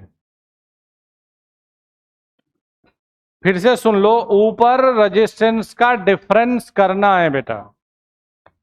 डिफरेंस मतलब अंतर निकाल दो। तो अंतर कितना है? 23 में से 20 जाएगा तो अंतर 3 है। बटे में पहले वो प्रतिरोध रखो, जैसे निकाल इस पे रहे तो इसी पे रेजिस्टेंस कितना है, 20, गुणा कर दो टेम्परेचर डिफरेंस है, ये आ गया जी 30। अगर ये 40 पर है तो 0 पर हम आसानी से बदल सकते हैं। अरे बदल लोगे 0 पर? अच्छा, तो इसके बाद में देखो जरा, हमने जो सीखा है दूसरे जो पोर्शन है, ये वाला सूत्र क्या है? R1 बराबर R01 plus alpha not T1। R1 कितना? 20। R0 बताना है, 1 प्लस 1/160 गुणा 40, तो 4 हो जाएगा बेटा ये।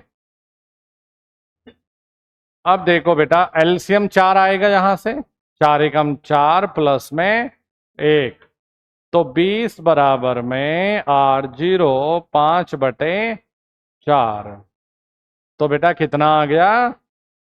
16 ओम। ये कितने लोगों का आया था उत्तर? 16 ओम। हाथ उठाए जरा। अल्फा 0 कितने लोगों का आया? वेरी गुड, बढ़िया जी। अब इसका जरा फाइनली हम लोग कंक्लूड करते हैं इस टॉपिक को, टेम्परेचर कोफिशिएंट वाले को। तो देखिए इसके जो हमने की पॉइंट अभी तक जाने हैं बेटा, हर टॉपिक के बाद में आपके नोट्स में ये की पॉइंट होने चाहिए। हर एक टॉपिक के बाद, चैप्टर के बाद नहीं, हर एक टॉपिक के बाद में ये की पॉइंट होने चाहिए, यानी कि जितना हमने पढ़ा है इसकी क्रीम ये है। क्योंकि जब आप रिवाइज करोगे, डिटेल वाला रिवीजन नहीं करोगे, जो की पॉइंट है वही पेपर को ओपन करिए, उसी को रिवाइज करिए। बेटा हमने पढ़ा है, देखिए जो चालक है यानी कंडक्टर, उसके लिए हमने पढ़ा है पॉजिटिव टेम्परेचर कॉफिशिएंट। बेटा इसका हिंदी में मतलब है ताप गुणांक। ये बताता है कि टेम्परेचर बढ़ने से रेजिस्टेंस बढ़ता है। प्यारे बच्चों, एक होता है इंसुलेटर, इसी के साथ में लिख लो यार सेमी कन्वर्टर, वो सेमी कंडक्टर।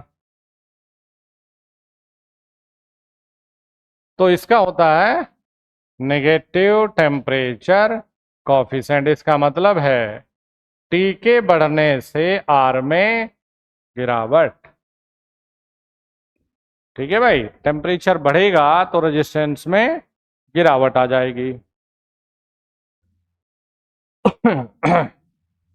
हमने सीखा है फिर आर टी बराबर में R naught 1 plus alpha naught और टी।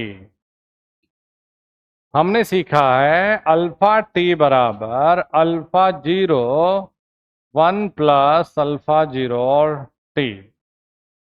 यदि T1 पर रेजिस्टेंस R1 है और टेम्परेचर कोफिशिएंट अल्फा 1, और T2 पर R2 है, तो बच्चों हमने सीखा है R2 बराबर R1 1 plus alpha 1 T2 minus T1, और अल्फा 2 बराबर में alpha 1 1 plus alpha 1 T2 minus T1।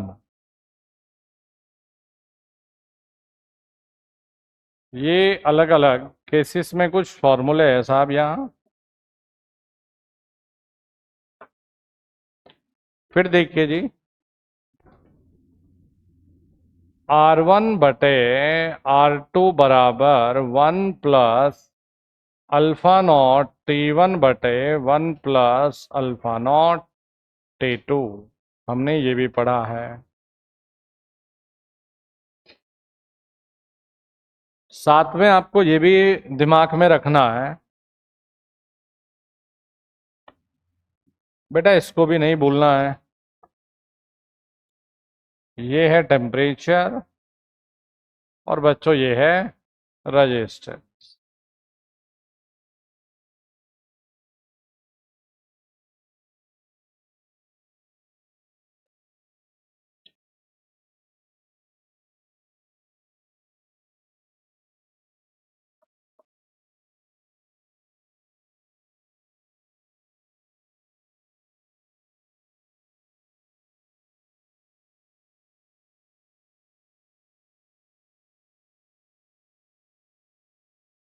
देखो या तो स्लोप यहां से निकाल लीजिए, मतलब इस लाइन की स्लोप आप कहीं भी निकालिए समान आएगा।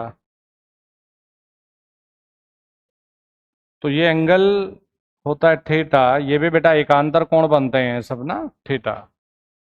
तो जो स्लोप होती है बेटा, स्लोप को लिखा जाता है tan थीटा, यानी कि अगर ये त्रिभुज हमने लिया है समकोण त्रिभुज, ये ए है, ये बी है, सी है, तो बेटा लंब बटे में आधार।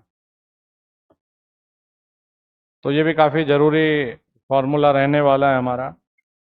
और जैसे ही हम अल्फ़ा लिखेंगे, माना अल्फ़ा 0 है, तो स्लोप अपॉन में आर नॉट।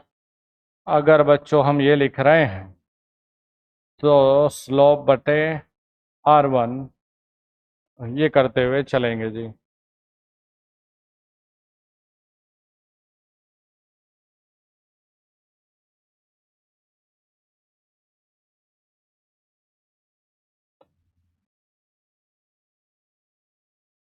ये अभी तक हमने जो इस टॉपिक को हमने जो न्यूमेरिकल पॉइंट ऑफ व्यू से सीखा है, ये है।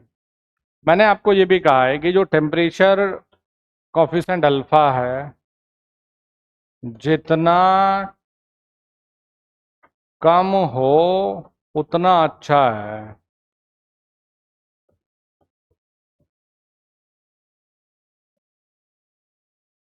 जितना कम होगा बेटा उतना बढ़िया है।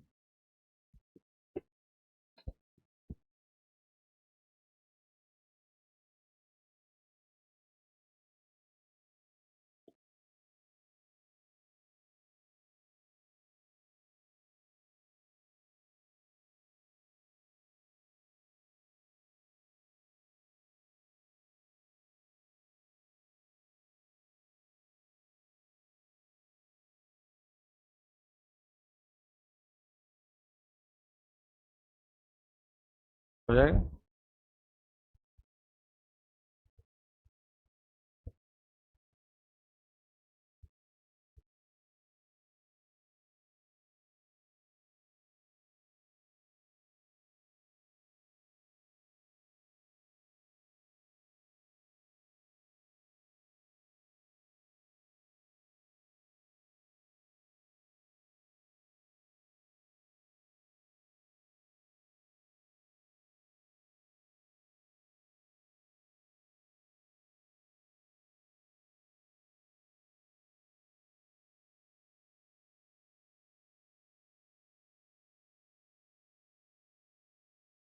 तो बदल लो उसे, 1 पॉइंट में आ जाएगा। जैसे 0.004 है, दशमलव हटाओ, नीचे अपना जीरो लगा काट लोगे।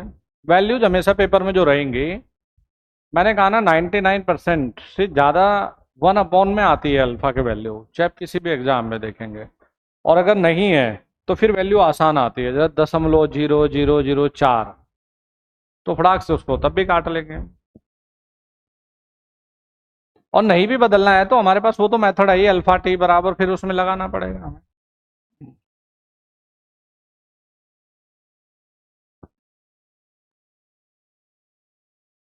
ठीक है, ये सब हमने कंडक्टर के लिए सीखा था। इंसुलेटर या सेमीकंडक्टर के लिए बेटा यहाँ क्या क्या पढ़ा हमने, प्लस के माइनस, यहाँ भी माइनस, सॉल्व करेंगे ये भी माइनस हो जाएगा।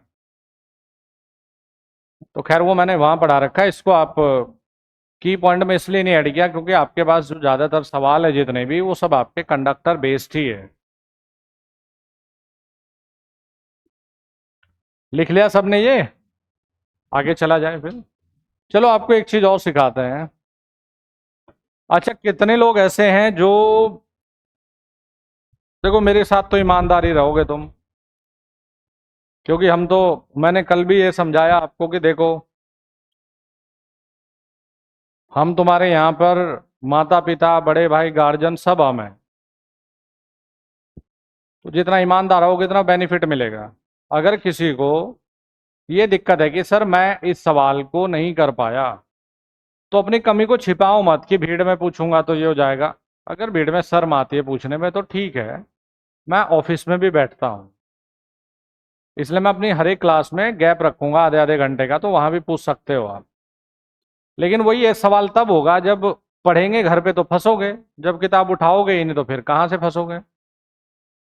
अगर किसी बच्चे को कोई दिक्कत अभी तक है इस रेजिस्टेंस वाले में, तो वो घर जाकर एक एक चीज को शांति से पेंसिल लेकर पढ़ेगा, पेन नहीं पेंसिल, और जो उसको समझ नहीं आया उसको गोला करके अंडरलाइन करके ले आना। क्यों, देखो जब हम डॉक्टर के पास जाते हैं और हमें पता है कि यार हमारे इस हाथ में दर्द है, हम जाके डॉक्टर को कहते हैं जी दर्द हो रहा है, तो मेरे हिसाब से वो प्रॉपर दवाई नहीं दे सकता। लेकिन अगर ये बताओ जी, देखो मुझे यहाँ थोड़ा सा कट लग गया जी, दर्द हो रहा है, तो इस पे वो दवाई अच्छे से लगाकर इलाज अच्छा कर सकता है। तो आपने मुझे ये कह दिया कि सर ये टॉपिक मुझे समझ नहीं आया, तो रियल जो बीमारी है वो पकड़ में नहीं आई। पेंसिल लो, ये पढ़ने के बढ़िया तरीके बता रहा हूं आपको। पेंसिल लो और इसे पढ़ने बैठो एक एक चीज को कि ये हाँ ये ऐसे हुआ था, ये ऐसे हुआ था, यार ये नहीं समझ में आया, इसके बिना नहीं मैं आगे पढ़ पाया, तो इसे अंडरलाइन कर लो या टिक लगा लो। क्योंकि जो भी समस्या है उसको मैं मानता हूं एक एक दो दो दिन के अंतराल पे ही दूर कर लेना, नहीं तो ये बढ़ते बढ़ते बढ़ते बढ़ते पिटारा इकट्ठा हो जाएगा समस्याओं का। ईमानदार से बताओ कितने विद्यार्थी ऐसे हैं जो वोल्टेज ड्रॉप, हाँ ओम का नियम भी पढ़ा होगा, वोल्टेज ड्रॉप, ओम का नियम भी बताऊंगा आपको। कितने विद्यार्थी ऐसे हैं जो वोल्टेज ड्रॉप V बराबर आई आर जानते हैं? मैंने कहा कितने विद्यार्थी ऐसे हैं जो वोल्टेज ड्रॉप V बराबर आई आर को जानते होंगे? V बराबर आई आर, चलो जी, जो नहीं जानते वो उन्हें मैं बता दूं, वोल्टेज ड्रॉप पोटेंशियल डिफरेंस का ही एक रूप है, बाकी से ज्यादा कुछ नहीं है। पोटेंशियल डिफरेंस जिसे आप विभवांतर कहते हो। देखो ये चीज इसलिए बता रहा हूं क्योंकि अभी एसएससी के प्री में इस पर सवाल था और मैं मानता हूं बहुत लोगों ने बेवकूफी कर दी, एक नंबर गंवा बैठे। मात्र 2 सेकंड का सवाल था। देखो बेटा, एक शब्द है वोल्टेज ड्रॉप और एक शब्द है वोल्टेज राइज। ये दो शब्द है।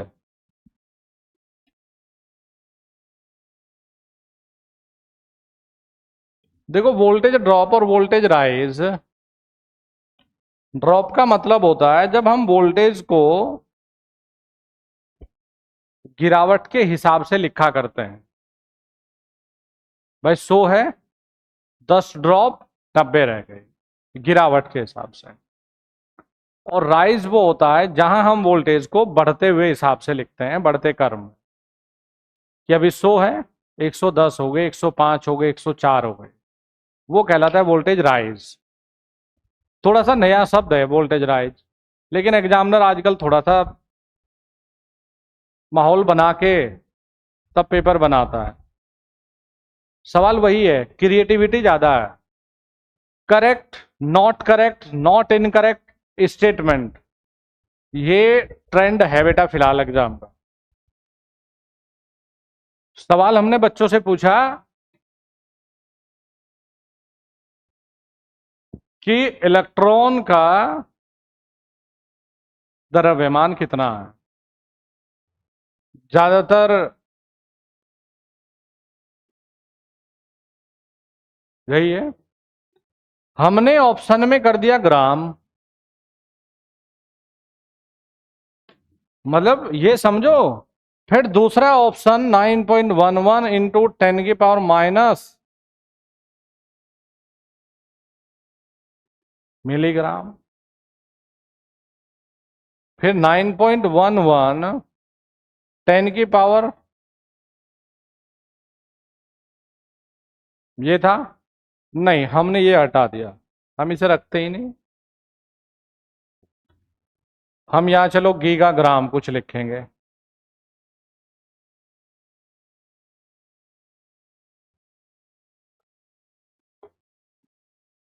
हमने ये लिख दिया। कहने का मतलब समझिए, बच्चे ने तुरंत ये देखा, अरे ये तो मेरा सही है।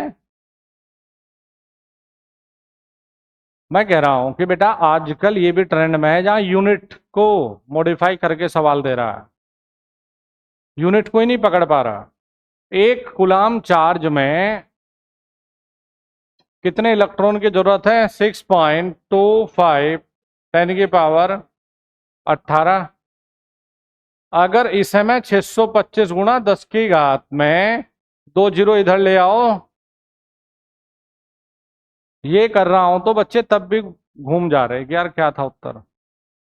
तो अपने सवाल को पढ़ने पे थोड़ी सी अपनी जो प्रैक्टिस है उसे अच्छा रखना है। देखो वोल्टेज ड्रॉप और वोल्टेज राइज हमेशा ही दिमाग में रखना साहब कि वोल्टेज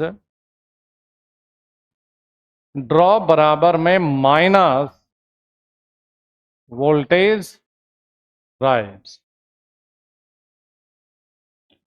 वोल्टेज ड्रॉप बराबर में माइनस वोल्टेज राइज। ये था बेटा। और हमें ये पता है कि देखो सर वोल्टेज ड्रॉप जब हम लिख रहे हैं तो हम तो लिखते हैं यार यूनिट वोल्ट भी लिखते हैं। लेकिन देखो हमेशा दिमाग में रखना वोल्टेज ड्रॉप लिखते समय, जैसे मैंने आपको सवाल ये पूछ लिया भाई,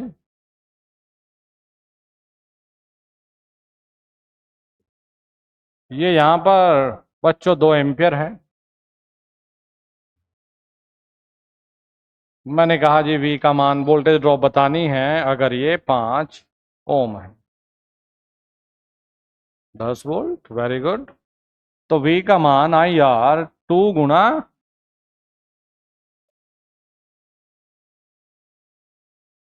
तो हमें मिल जाएगा जी ये 10 वोल्ट। अब यही सवाल ये बेटा 5 ओम है।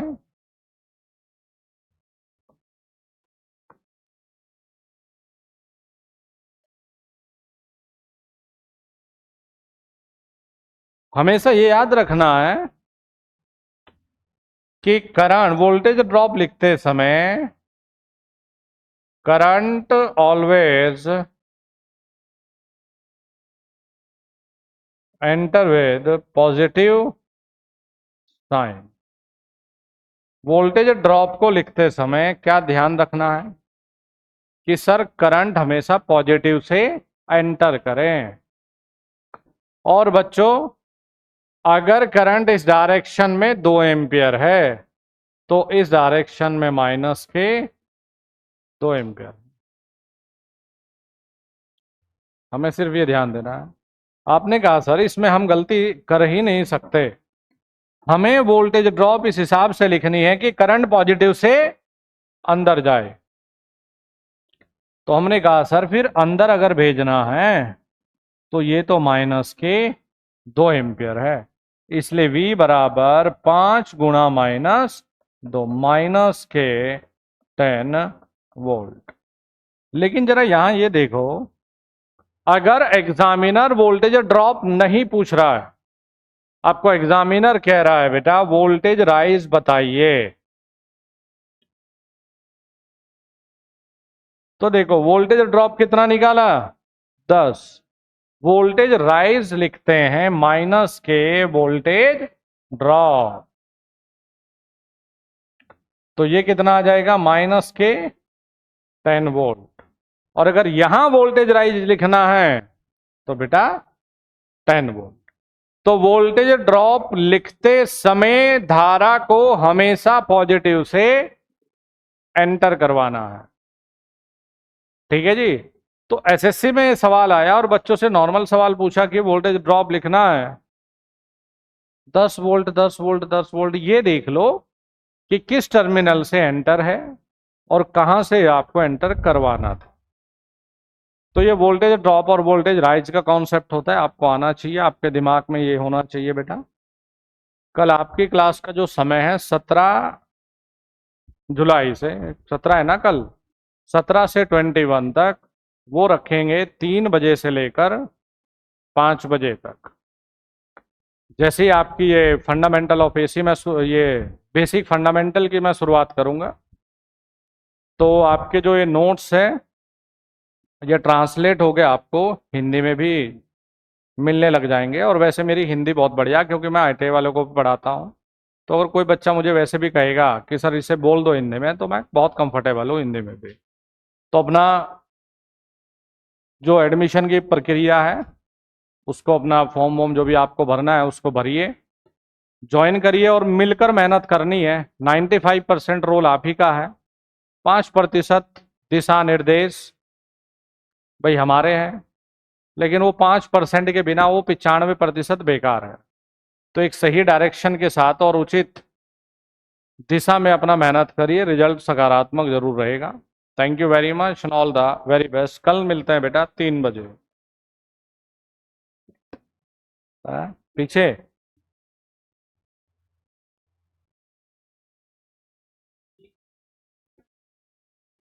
हम्म,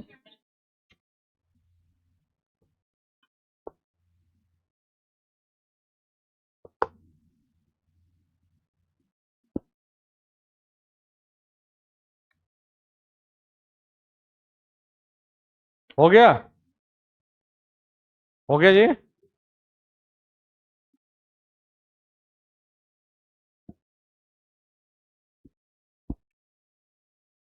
नेक्स्ट करता रहूंगा मैं ना, जल्दी जल्दी खींच लो।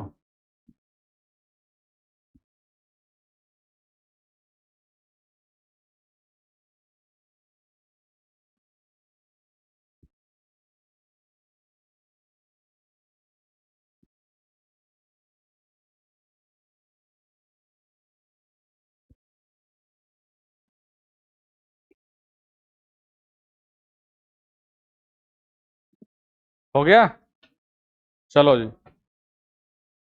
कल बढ़िया सा टॉपिक रहेगा हमारा, थोड़ा सा बेसिक का एक टॉपिक है वो सिखाएंगे, और फिर आपको जो मशीन के बेसिक चीज़ें होती है उन पर बात करेंगे हम लोग।